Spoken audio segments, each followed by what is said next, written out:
This is CGTN, China Global Television Network.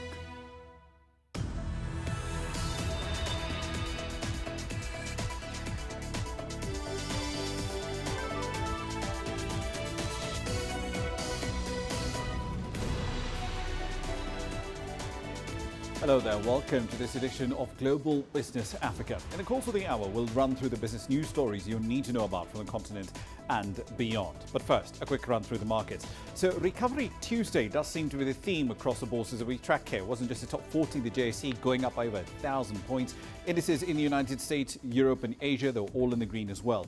Now the retailer Massmart did drop by 4.5% in South Africa in the wake of a trading update. It reported a 1.3% fall in sales year on year in the 48 weeks to end November. Now sales of the 14 game stores outside South Africa, they were down by nearly 14% to $163.9 million. The retailer says it's made significant progress in the process of selling these stores, and an update will be provided in the weeks to come. Beyond that, however, fairly little detail to come.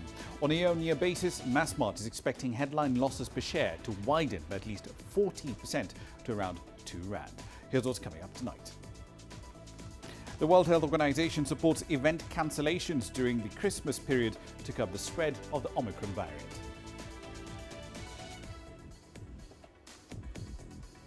Ghana's proposed electronic payments tax continues to bitterly divide lawmakers. We'll explore that from Accra.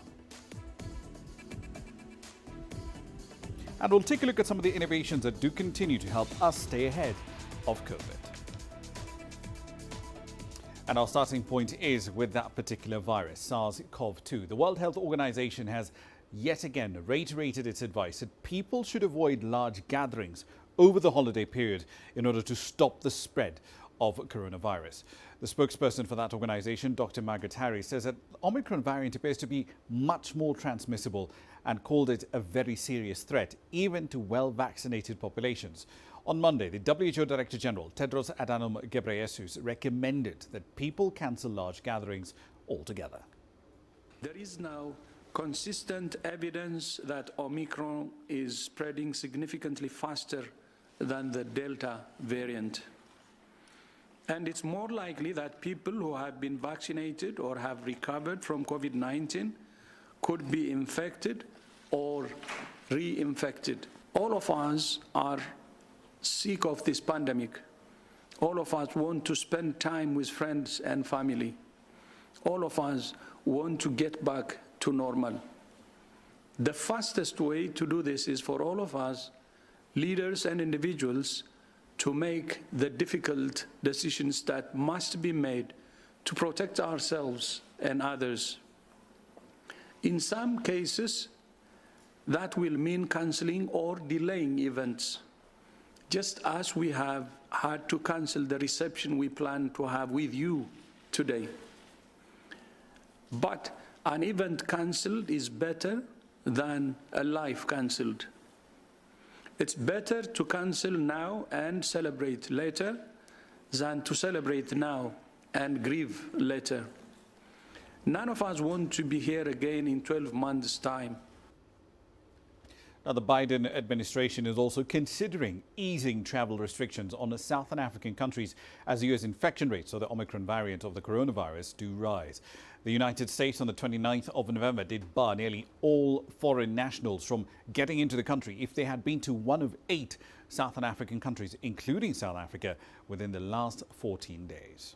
I think when you get to the point when there's enough of a virus in your own country, it doesn't really make any sense of trying to keep it out, because this is spreading so rapidly right now that input from countries that might even have less infection than we have, it doesn't give you any added value. In the beginning, if you want to buy some time when you have very little, if any, in your own country, which is what we did with the Southern African countries, to give us a chance to regroup and figure out what was going on, that made sense. We likely are going to pull back on that pretty soon because we have enough infection in our own country, and we're letting in people from other countries that have as much or more infection than the Southern African country. Now, while the threat from that fast-spreading Omicron variant does continue, the European Medicines Agency director says there's still no answer yet on whether vaccine makers will have to adapt their COVID shots in order to deal better with Omicron. Now, let me stress, there's no answer yet on whether we will need an adapted vaccine with a different composition to tackle this or any other emerging variant. All right, then let's step away from the pandemic for a moment now to other matters. This is a story out of West Africa. A brawl broke out on the floor of Ghana's parliament late on Monday as lawmakers debated a proposed tax on electronic transactions. The e-levy will be levied at a rate of 1.75%, and it's divided Parliament for weeks now. It essentially proposes taxes on mobile money payments, among other cashless transactions. Now, members of the opposition, however, have been fiercely opposed to it ever since it was first proposed last month. It even held up the passing of the national budget. Finance Minister Ken Ofori-Atta argues that the levy would widen the tax net and raise an additional 6.9 billion Ghanaian cedis, that's roughly $1.15 billion, to fund next year's budget. Those opposed to the levy, however, say it will disproportionately affect lower-income persons because it essentially kicks in from around transactions of 100 cedi, around $16, and those outside the formal banking system who do rely on mobile money transfers. Now, a vote on whether or not to proceed with the procedure was expected this Tuesday. Let's get you the latest on this story. Ridwan Karim Dini Osman joins us now live from Accra with more on this story. So, Ridwan, debate on this e-levy bill has been pretty acrimonious. What's the status of the bill as we speak?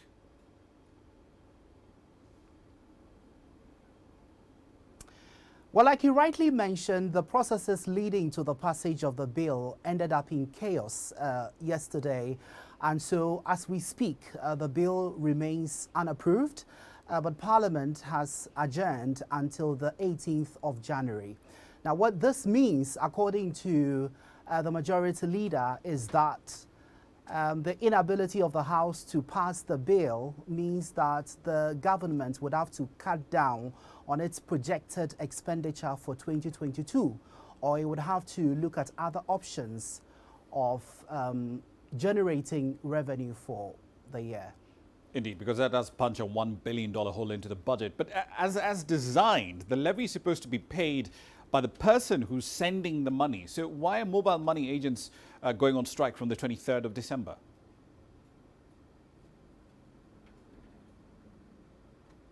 Well, Ramah, if you look at the unemployment statistics in this country, according to the World Bank, 48% of the country's youth are unemployed, and majority of these young people are engaged in this mobile money business.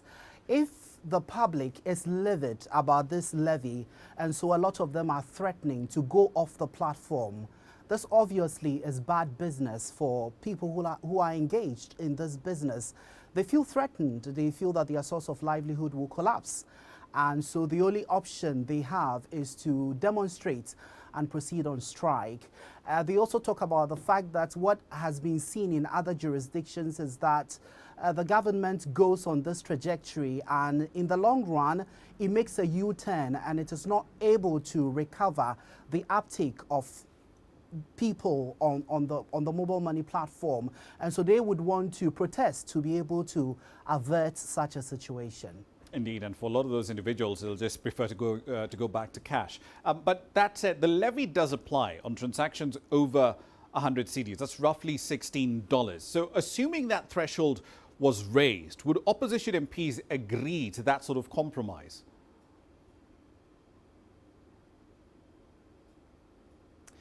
Well, that's a tricky one, because initially they wanted an adjustment of the threshold. They wanted it pegged at 500 cedis. But now it looks like a lot of things are making them angry, and so they are calling for an outright rejection. Some are also suggesting that if the government adheres to the review of the threshold, and even the implementation should last for a year, there are also concerns that the formula for the disbursement of the revenue that would be generated from this levy is not clear. And so if this bill is okayed by Parliament, within 3 months, the government should be able to state the formula for the disbursement of the revenue that will be generated from the levy. And so all these concerns are hanging and they have not been addressed. And so the minority members are not happy. And so now what they are saying is that they are not for the levy in its entirety. Okay, one last question for you. So the finance ministry, the finance minister specifically, did forecast last month, I believe, that the levy could raise $1.15 billion in revenue. Let's assume we have this conversation in January and MPs have shot down the bill entirely. The e-levy bill doesn't go through, it doesn't get approved. How does the opposition propose to fill in that spending gap?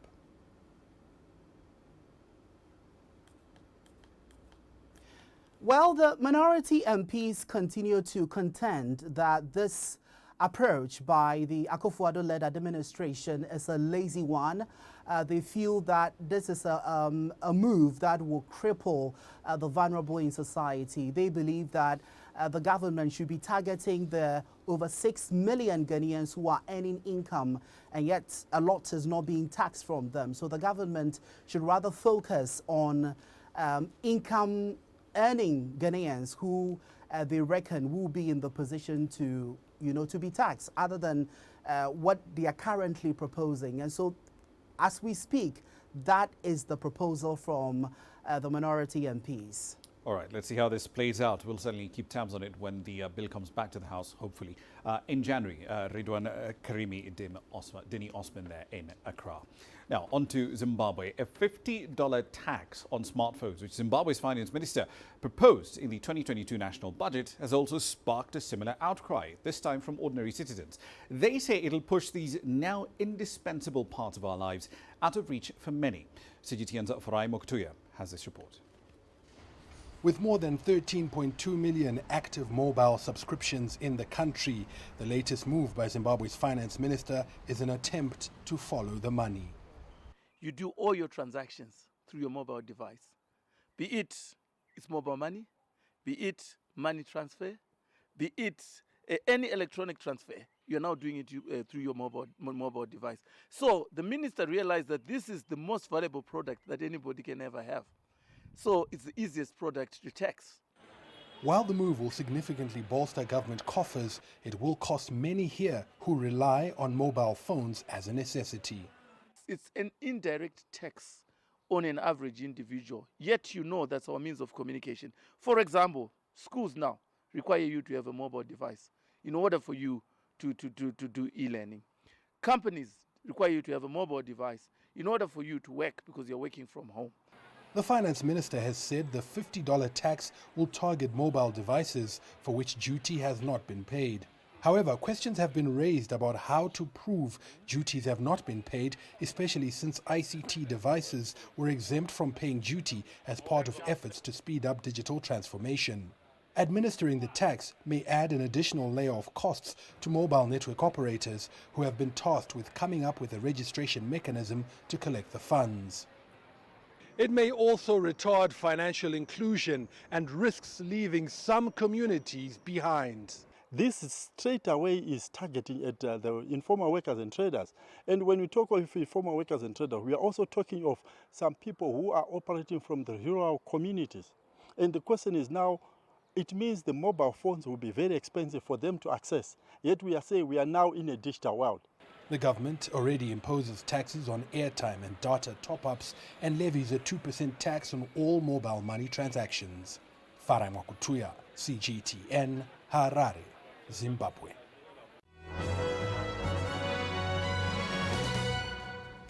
All right, then a quick run through some corporate headlines. Let's start with the IMF. It will restart discussions next month on an extended credit facility with Mozambique. That will essentially be the IMF's first potential program with the country ever since it cut off support back in 2016, some 5 years ago. That year, as you might recall, Mozambique unveiled some pretty hefty state-backed borrowing that it had previously failed to disclose. That included $2 billion borrowed from, among others, the VTB Bank of Russia. And that corruption scandal prompted donors to cut off aid and sparked a currency collapse and a pretty significant debt crisis. Qatar Airways has rolled out legal proceedings against Airbus in the High Court in London. That follows a dispute with the aircraft manufacturer over the degradation of the exterior fuselage surfaces. The issue has led to the airline, which is one of the Gulf region's big three carriers, alongside Emirates and Etihad, to ground some of its A350 birds. It's also not accepting any more deliveries of the wide-body aircraft from the European firm until these problems have been resolved. Apple supplier Foxconn's plant near Chennai in southern India will remain closed this week following protests sparked by a food poisoning incident. Police in India on Monday released dozens of those detained for blocking a key highway after a food poisoning incident last week at the Foxconn plant, which led to 150 employees being admitted to hospital. Labour Minister C.V. Ganesan said that Foxconn employees would be given a week of paid leave. And finally, beyond our little planet, SpaceX launched its 24th commercial resupply mission to the International Space Station earlier on Tuesday. The Falcon 9 rocket carrying a Dragon capsule blasted off from the Kennedy Space Center in Florida at around 10:06 GMT. SpaceX and NASA say that the Dragon capsule successfully and safely separated from the rocket, and it is on its way to deliver supplies and equipment to the space station. That's a run through your company headlines. 15 minutes into the hour, you're watching Global Business Africa. Time for a short break. Here's what's coming up.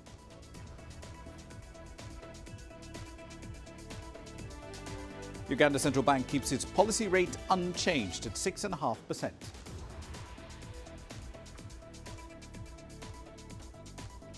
And South Africa's construction sector is hoping for better 2022 after losses due to pandemic restrictions this year and in 2020. The world economy as we know it is about to change. Global business reports highlight emerging markets, developing countries, and dynamic sectors worldwide. We feature top analysts and newsmakers to provide perspectives on every facet of business.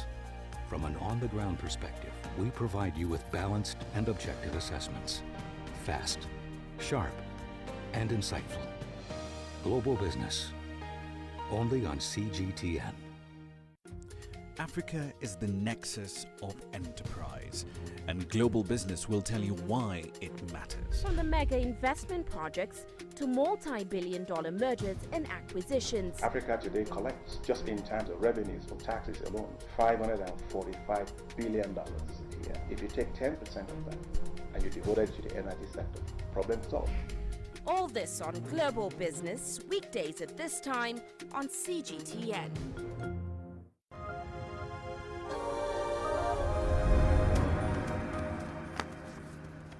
Welcome back to the program. Let's head over to East Africa. The Bank of Uganda has decided to keep its central bank rate unchanged for December in its last MPC meeting of the year at 6.5%. The central bank says that economic activity is very gradually starting to normalize after the second wave of COVID infections there.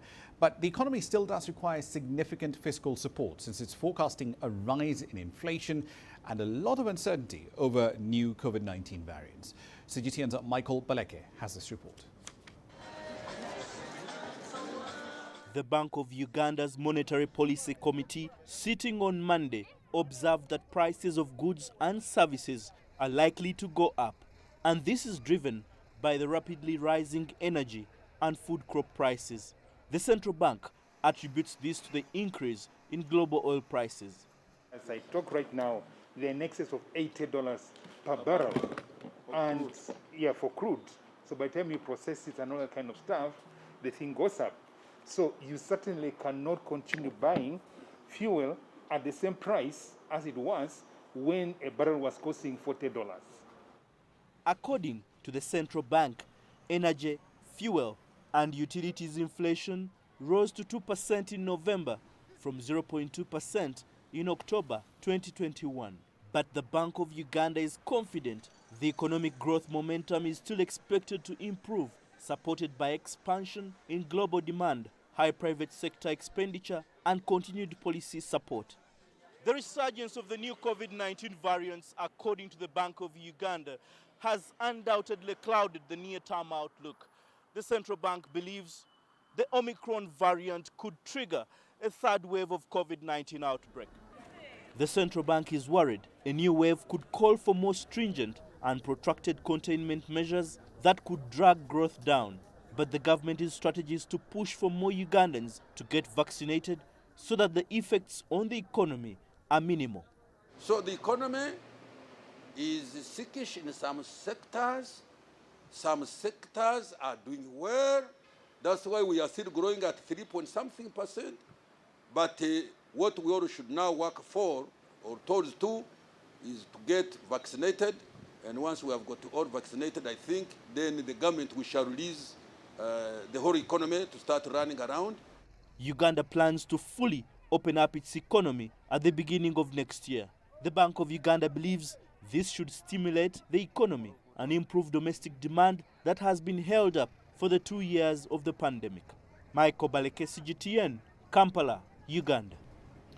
South Africa's construction industry is expected to recover over the next few years. It has been in decline in the last 4 years, and it suffered a particularly heavy blow when the pandemic landed in 2020. Now, the hard lockdowns had a devastating impact on construction companies, but with restrictions gradually easing and economic activity going up, growth prospects are looking far better for 2022 and beyond. Sumitra Naidu has that story. South Africa's construction industry plummeted 20% in 2020 as COVID-19 brought the country to a standstill. According to the results of the 2022 Construction Industry Outlook Survey, in South Africa alone, the total value of plans passed for building construction fell by 37% year-on-year in the first 11 months of 2020, preceded by annual declines of 1.1% and 11.8% in 2018 and 2019, respectively. Even before COVID, let's go back to basics and let's look at gross fixed capital formation. Gross fixed capital formation as a percentage of GDP. Now, that's an indication of fixed investment in any economy. Now, the global average for GFCF is about 23% of GDP. South Africa's percentage has been declining. Over the years, it's round about, currently about 12%. Now, that's very, very low indeed. But market forecasts expect the construction industry to recover and record average growth of 3.4% in the next 5 years. A large part of this growth will come from the government's renewed infrastructure investment. The plan is to spend $45 billion on repairs and maintenance of South Africa's railways and other transport. Housing, water and sanitation, as well as agriculture, will also receive attention.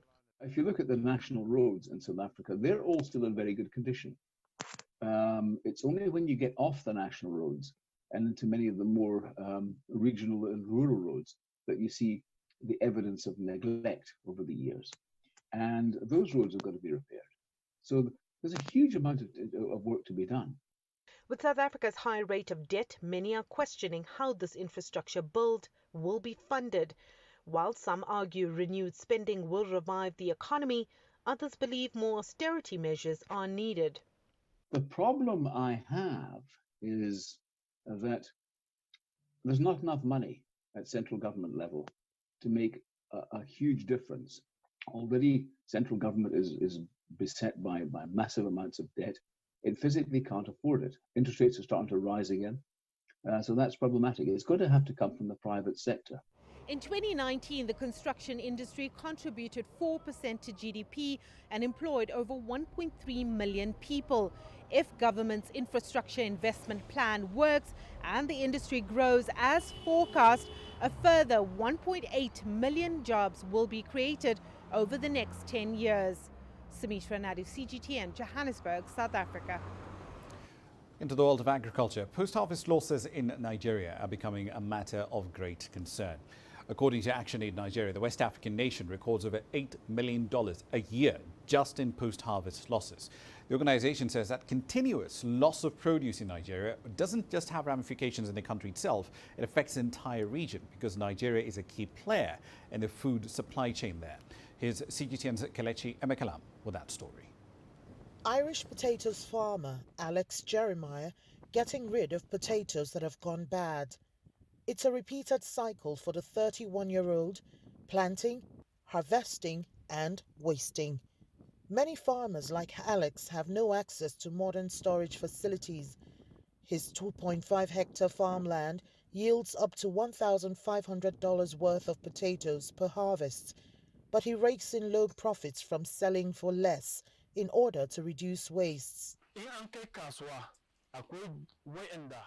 In the rainy season, once you harvest, you must sell immediately. If not, it will go bad. And if you take it to the market, the middleman will cut down the prices, not minding how much the farmer has suffered to cultivate. If you harvest 40 bags, lack of storage will make you lose like 5 bags. In the rainy season, we lose more because that one has more water in it. Nigeria's post-harvest losses have remained a major threat to food sufficiency and losses for farmers like Alex.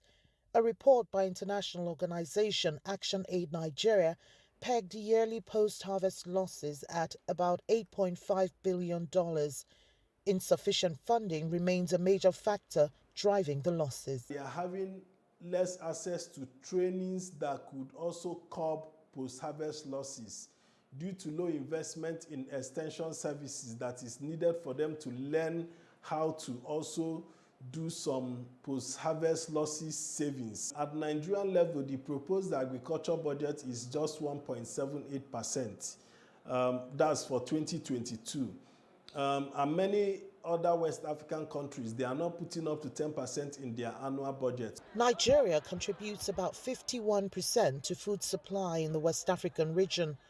That makes the short and long-term impacts of the post-harvest losses dire on Nigeria and the West African sub-region. It means that our food import bill will keep on going high and making us to have a lot of trade deficit. And it means that we can't save our foreign exchange because the more we import, the more indirectly the naira gets devalued. Experts recommend increased investments in storage and other post-harvest management systems. It's time to engage science, technology, and innovation in building storage solutions, post-harvest solutions that can be homegrown. Those are the things that banks and finance institutions, venture capital should fund because that's actually where the money is. Experts say that reducing post-harvest losses by 20% will create more jobs and boost food security, well, not just for Nigeria, but countries in the West African region as well. Kelechi Emekalam, CGTN Abuja, Nigeria. Tunisia's external debt rose to 97% of its GDP in 2020. That's the highest rate in the North African region. That's according to data published by the African Development Bank. Now, Tunisia's economy has been struggling for years due to political instability, which has been further made worse by the fallout from the coronavirus pandemic. CGTN's Adin Chouachi has the numbers from Tunis. The AFDB report highlights that Tunisia remains more vulnerable to external crises than other North African countries due to its heavy dependence on external debt, which increased by 42.2 points between 2012 and 2020. The Minister of Economy and Planning admits that this situation is critical. The situation is unacceptable. We're working relentlessly to improve and balance public finances. The solution to indebtedness is to encourage domestic and foreign investment, to create jobs in the private sector, to boost exports and provide additional resources to the state fund in foreign exchange. We also plan to reduce and rationalize public spending. The African Development Bank warns that the public debt will become unsustainable if Tunisia does not undertake solid and credible reforms with broad domestic support. The country's Minister of Economy and Planning says that the current government has set its priorities for structural reforms. It's high time for structural and balanced economic reforms in Tunisia. We will focus on the priorities. Reforming the economy quickly will have detrimental results. This will be done in a participative manner by involving all stakeholders and decision makers in the economic and social fields. We call for economic and social solidarity on all levels instead of imposed sacrifices. Economists assert that Tunisia needs to initiate a new social pact that must start with comprehensive debt relief and a true national dialogue on economic reforms. The state should not increase tax pressure on the private sector because this will not create a favorable business climate. Tunisia needs rather to involve social partners in a national dialogue on the public sector cost. Tunisia must reduce the public sector wage bill Public and external debt have a direct impact on economic growth and job creation. Financial analysts explain that gross public financing needs in the country would remain in a high range of 14 to 18% of GDP on an annual basis. Moreover, 70% of public debt is external and exceeded 80% of GDP in 2020. According to the latest report published by the African Development Bank, in the absence of a credible framework of reforms in Tunisia, the country's gross public debt should reach nearly 100% of GDP in the medium term. In addition, debt service costs absorb 28% of the budget, which limits other than development spending. Adnan Shawishi, CGTN, Tunis. We're halfway into the hour. You're watching Global Business Africa. Time for a break. Here's what's coming up.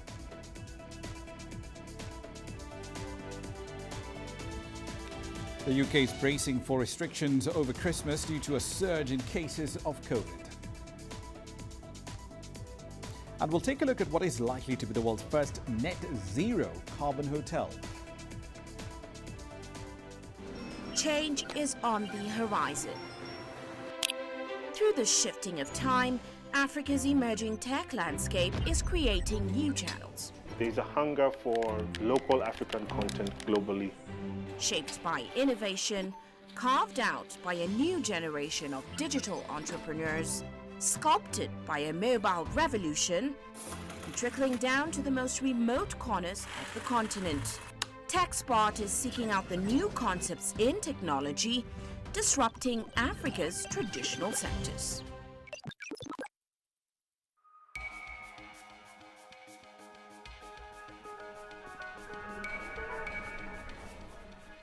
You're watching breaking news on CGTN.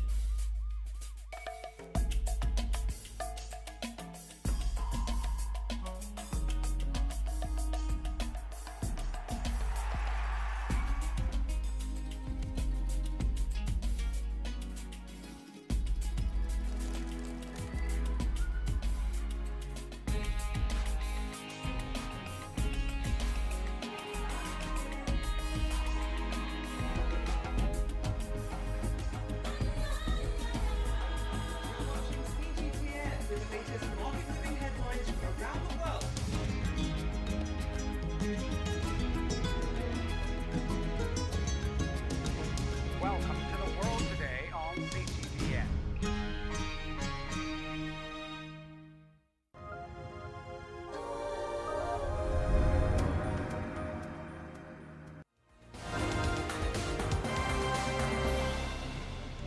Welcome back to the program. Let's run through some of the stories making your headlines at this hour. Starting in Madagascar. A boat has capsized in the Indian Ocean island of Madagascar, killing some 19 people. Officials at Madagascar's Maritime and Riverport Agency say 66 others are still missing. The vessel was an overloaded cargo vessel. It was not authorized to carry any passengers, according to officials. 45 out of the 130 people on board have been rescued. Searches are currently underway to locate the other missing persons. In the Democratic Republic of Congo, at least 3 people have been killed during protests over rising insecurity. The demonstrators in the eastern town of Goma are also protesting over an alleged plan to deploy Rwandese troops in the area. The Ethiopian government has officially announced that its forces have retaken all areas in Afar and Amhara regions from Tigrayan rebels. The historic town of Lalibela, alongside several other major towns in the region, have also fallen back into government control. TPLF forces, on the other hand, say that they have withdrawn from all the said regions in order to seek a peaceful resolution in this conflict. And finally, the ongoing drought and delayed rains have reduced exports and earnings for Somalia. That in turn has adversely affected mainly livestock dealers and owners. Somalia has over the years been a major exporter of livestock to the Middle Eastern market. That's a run through your headlines.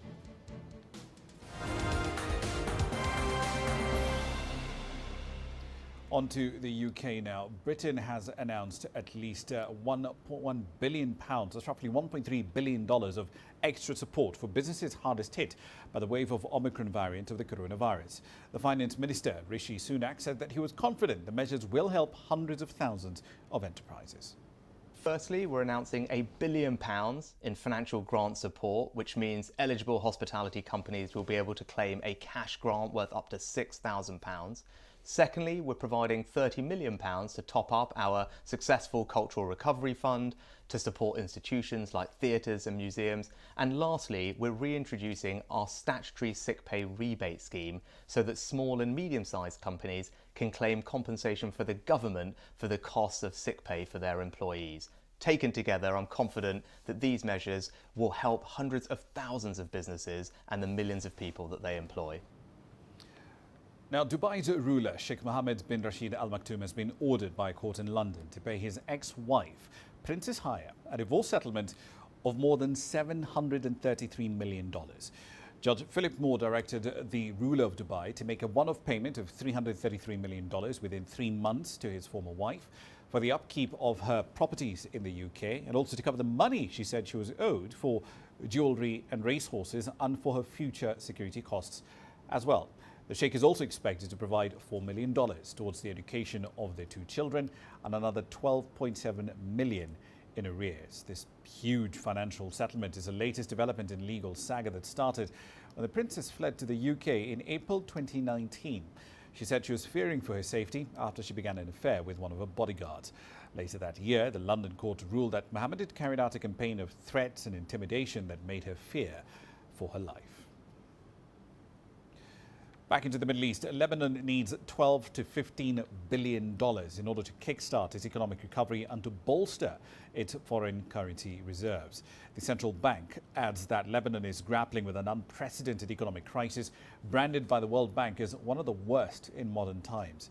Political uncertainty over there has resulted in the local currency losing more than 90% of its black market value, and that in turn has delayed an agreement with the International Monetary Fund. Officially, it's pegged at 1,507 to the greenback since 1997. The Lebanese pound, however, sold for nearly 30,000 to the dollar on the parallel market earlier this month, and a record low. In the meantime, the central bank's mandatory dollar reserves have been slashed by more than half. Now, China's push to reach carbon neutrality by 2060 is fueling growth in what is already the world's largest renewable energy market. That in turn has produced record rallies for some stocks in the green economy sectors. Ying Junyi has the details. The 5 best performing Asian equity funds worth more than $1 billion or more in 2021 all returned at least 40% by investing in stocks that are part of the renewables and electric vehicle supply chains, according to Bloomberg. Investors who bet on Chinese new energy stocks have seen China's CSI New Energy Index climbing by more than 40% during the year. One of those funds is run by HSBC, and it seems more investment opportunities to come in China. Leading firms in cyclical industries can be affected by many factors, and they will benefit from supply chain optimization due to China's low-carbon policies. We expect their profits and valuations to go up significantly. Green tech and environmental protection companies will also stand out, as their products will lower carbon emissions. We think companies in these sectors will be worth investing in. Some foreign fund investors also confirmed they will increase their investments in green stocks on the Chinese onshore markets. Chinese onshore market not only offers diversification tools for international investors, but also offer a good asset allocation tool, as most of the Chinese onshore green energy companies has a dominant global presence, where by investing in them can greatly enhance the returns for investors. We will continuously to increase our investment in this market segment. As carbon neutrality is one of the government's long-term objectives, analysts believe that investors can be positive about the green sectors for quite a while to come. We believe that the new energy stocks will be one of the most popular investment themes for at least the next 10 years.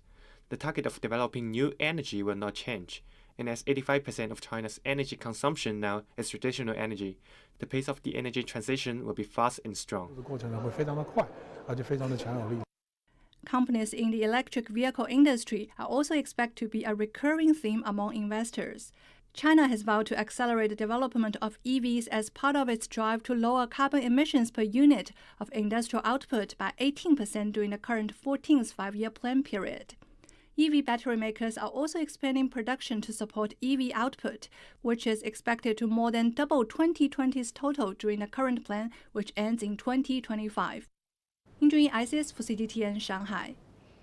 Now, on to another story with some staggering numbers, at least within the context of what we're going to be talking about. Since November, authorities in China have been clamping down on incomes earned by popular influencers from live streaming products. Now, one such personality, Huang Wei, widely known in China as Via, was fined $210 million for tax evasion on Monday. Our reporter Chen Tong is in Shanghai and finds out why tax evasion in these circles is a very hot issue. The tax bureau in eastern China's Zhejiang province, where Huang Wei's company is located, said she concealed a part of her commissions and failed to report personal income from other businesses from 2019 to 2020. Huang failed to declare $9 million in taxes and evaded taxes amounting to a whopping $100 million. Tax experts say evasion involving such huge amounts is rare. The penalty amount is quite huge. Huang has been reporting income which should be declared as personal labor payment as income of her shell companies, which enjoy different levels of tax rates. The huge penalty amount stems from the lucrative sales from live streaming. A report from market research firm iResearch shows China's e-commerce live streaming market hit more than $188 billion in 2020. It's said to more than quadruple to over $760 billion in 2023. In China, there are 1.23 million registered live streamers. Huang Wei is not the only high-profile live streamer who's run afoul of the law. In November, 2 other popular live streamers were also fined for tax evasion. In September this year, China's tax bureau published a notice reminding live streamers to self-check their tax declarations. Experts say because the live streaming market has just recently emerged, tax professionals and authorities are studying how best to apply taxation rules. Tax compliance is not very good in the live streaming market. Tax service providers are not professional enough, which may have led to huge gaps in tax payment. But I think the government will continue to support the market by optimizing relevant taxation laws. Huang Wei has accepted the consequences and posted a letter of apology Monday on her social media account Weibo. Since then, that and all her social media accounts with up to 120 million followers, along with her online shops, have been shut down for what authorities call regulation violation. Chen Tong, CGTN, Shanghai. All right, then let's head over to Mexico. Despite being badly hit by the pandemic, its capital and the surrounding metropolitan area has actually become a lot greener as a result of a growing trend of urban farming. CGTN's Alistair Baverstock has that story. Maru Mena from Mexico City is ready for the holiday season. In Mexico, in December, it's traditional for us to eat turkey or roasted ham, which is always accompanied with pasta. But when it comes to much of the preparation, she doesn't need to head to the supermarket. Her vegetable patch on the roof of her house, her project since the start of the global pandemic, provides her with nearly everything she needs for her Christmas feast. From my garden, I can take rosemary for the bird, basil for the pasta, and fennel for the ham. I have grown Brussels sprouts and lettuce, enough to feed everyone. Indeed, in the Mexican capital, which enjoys a sunny climate even in December, Maru is by no means the only green-thumbed city dweller getting ready for Christmas. Urban farming took off here in Mexico City during the global pandemic, not only because people avoided leaving their homes for any reason, but also as a hobby which promoted healthier eating habits, a foundation for a strong immune system during a global health crisis. At Huerto Romita, where an environmental group teaches hobbyists the basics of urban farming, demand for director Nayeli Real's services has quadrupled since March 2020. Esta necesidad humana de acercarte y conectar con la tierra. There's a human need to feel a connection with the earth, and growing our own plants is a spiritual activity. During the intense city lifestyle, it teaches us that not everything has to be fast, that the best things in life take time. For Maru, it's a passion that will keep her busy long beyond December and the COVID-19 pandemic, regardless of how long it drags on. Living in urban spaces, we have forgotten about the most basic and natural things. Planting a seed and then watching it grow is the most marvellous thing I have ever seen. And being able to eat what you produce makes it even better. Alistair Baverstock, CGTN, Mexico City. A new hotel in London is claiming to be the first net zero carbon hotel anywhere in the world. Room 2, as it's known, says it will use smart lighting, renewable energy and locally sourced furniture while planting over 4,000 trees in order to replace the wood it has used. It looks like a typical boutique hotel room with stylish furnishings, abstract art on the walls, and a comfy bed for a good night's sleep. But this place has some serious eco-friendly credentials. The bathroom taps limit the release of water, lampshades are made of recycled glass, and mirrors use locally sourced wood. This is Room 2, a hotel in Chiswick in West London. We have 2 laboratory rooms, so what that means is we have 2 rooms which are fully fitted with data capture, I suppose, for the energy that's drawn from the sockets, how much energy we draw from appliances, TVs and dishwashers and so on, along with checking the air quality, checking how much water and hot water we use. So that ultimately we're learning how guests use our rooms. And over time, over the course of time, we can basically build up a picture about guest habits and behaviours so that we can make interventions and ultimately see if that has a positive or negative influence on essentially the energy which is consumed in the bedroom. Room 2 was built in response to growing concerns about the hospitality sector's impact on the climate. There are even electric bicycles out front for guests to hire. The result is alleged to be the world's first net zero carbon hotel. Net zero carbon means it removes as much carbon dioxide from the atmosphere as it emits. The hotel even relies on its own energy sources for much of its power needs. We maximise renewable energy generation on site, so that's made up of solar on the roof and 17 200-metre boreholes that go down to the ground, underground, to convert 100% of our heating, cooling and hot water needs. That way we are maximising the energy we can generate here on site and minimising what we need to pull from the grid. These ground source heat pumps convert 100% of the energy needed for heating, cooling and hot water. In warmer weather, the ground acts as a heat sink by taking the heat away from the building. This is reversed in colder weather when the ground acts as a heat source to warm the hotel. On the roof, solar panels provide an estimated 11,190 kilowatt-hours of on-site renewable energy each year. Attention has been paid as much to the interior of the hotel as the exterior, with style and substance going hand in hand. The stairwells are covered with carpets made from recycled plastic. It's just about $170 per night. Alexandria Majala for CGTN.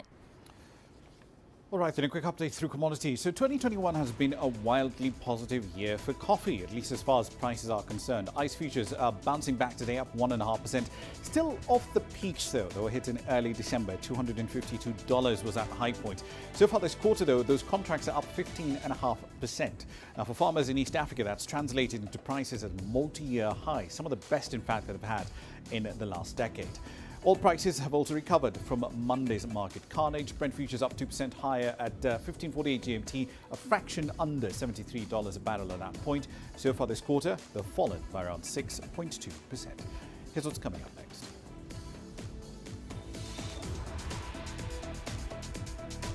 This pandemic has triggered some innovations that continue to define and redefine the medical industry. We'll look at some of them when we come back.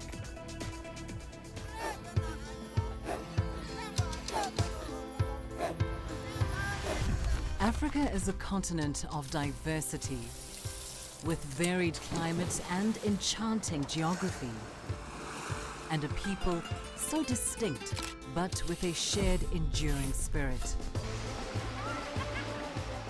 We are at the heart of the continent, to bring you the untold stories. Let's have a look. We celebrate Africa as it shapes its own destiny. I've been Djibouti, Tunis, Cairo, Juba, Johannesburg, Ethiopia, Tanzania. Africa Live. Find your voice.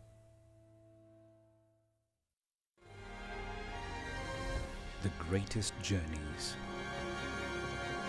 the greatest sights, the greatest adventures. Here in Qanater, this weir allows the locals to walk on water. We're far more than just TV news. We're your passport to the wonders of Africa. To bring you stories of struggle, survival and hope.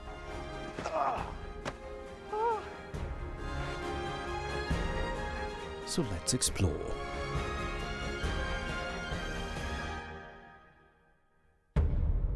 CGTN.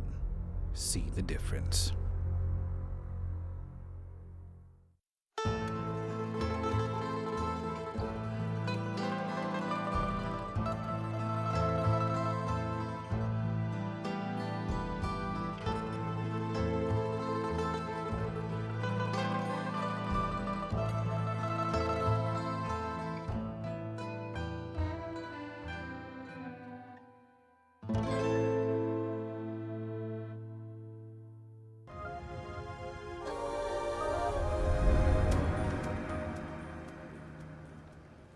Welcome back to the program. Now, despite the development of COVID-19 vaccines, the pandemic is still very much a reality for billions of us really around the world. But scientists and engineers are constantly designing new ways of dealing with this virus, whether it's masks that help the deaf communicate amidst the pandemic or high-tech chemistry to develop the first pills designed to deal with COVID. The search goes on in order to return to normal. That's our focus on Grassroots. In May, American drone company Zipline showed how Ghana became one of the first countries to deliver COVID-19 vaccines by drone. Now, it aims to deliver 2.5 million doses, primarily covering the country's rural population. Making sure that simultaneously all these health facilities could do vaccinations with just the doses they need is a very powerful thing. Elsewhere, engineers at Formula One's Alpine recently teamed up with a surgeon to improve patient care in COVID-19 wards. Professor Tim Coates came up with the idea of putting a cheap voice-enhancing microphone inside a respirator mask worn by staff in COVID-19 wards. So when we're wearing this sort of mask, talking to patients is quite difficult, but when I switch on the Medicom device, then suddenly my voice is projected. The patient can hear me. Around the world, the pandemic persuaded many companies to refocus their production to address the need created by the pandemic. Japan's Fujifilm is specializing in a nanotechnology used in mRNA vaccines, such as those made by Pfizer and Moderna. I consider vaccine production as a national policy, as it's beyond the scope of a single company, like how one company could deal with 30 to 40,000 at once. Such technologies have made it easier for those on the front line of fighting COVID-19. One of them is Huma Kamal, who works in a COVID-19 intensive care ward at a hospital in Pakistan. I have a message to the nurses around the world that they must stay strong when performing duties in the pandemic. We will have to struggle hard in the future as well. I salute nurses around the world and myself. We have to continue to work hard to save humanity with full power and strength. Despite this development, scientists are finding ways of determining why a sizable number of people suffer from long COVID. Studies show that COVID-19 causes structural changes in a variety of organs, including the heart. Researchers are now calling on general practitioners to be aware of the damage long COVID. Wanjamungai, CGTN. South Africans, in the meantime, are getting into the holiday spirit as well. Last year, celebrations were pretty much halted and the country was gripped by a second wave of infections and churches were forced to close their doors. This year, though, restrictions are a bit less stringent despite a fourth wave spreading across the country. And it's allowed churches to open their doors once again in order to commemorate Christmas. CGTN's Julie Shire has that story. It's almost Christmas. Gospel songs ring out of Johannesburg's Rosebank Union Church as it prepares to celebrate the most marked event on the Christian calendar. This is a great season for the Christian community to remember and to think about the birth of our Lord Jesus Christ. Christ came to die for us as sinners, and it's showing us the love of God, basically. We'll still be gathering. Obviously, we are limited to 700 people in-house, and then we will also have a multiple of services, maybe 2 or 3 services on a Christmas Day. Last year, festivities were thwarted by a devastating second wave of COVID-19. The joy and love of Christmas was replaced by heartache and pain as many fell ill or lost loved ones to the Delta variant. It hit me hard on friends that I've lost, and more so on my friends that got into some depression that I had to deal with and try to support. So it's a bit of sweet and sour in that way when you think of people that you know very close that actually might be experiencing Christmas, and you wish you could just reach out that hand to them to say, hey, I'm here. At times I think it's been very lonely. It has felt isolated. But I've been absolutely impressed with the way the church has pulled it together. So quickly we went on to online services. So I didn't feel that bad. I didn't feel that lonely. But it's nice to be back. It's nice to be back at church. This year, the impact of the Omicron variant has been less severe. Hospitals are quieter and restrictions far more relaxed. Christmas is about fun and getting together. It's a joyous celebration. It's remembering what Christ did for us as a saviour. And it has a great family element to it as well. So you get families together, you get friends together, and so whenever you have these problems with sort of restrictions, that negates that a little bit, and so that does take the edge off it a bit. I know, like last year, you can always just be with your immediate family, mom, dad, brother, sister, at home. But community plays an important role in Christmas for me, where I know that everyone's just so happy and excited for Christmas. It definitely influences my mood, and then at home it influences that, so it's like a domino effect for me. The pandemic is still far from over, but South Africa has chosen to stay open for business.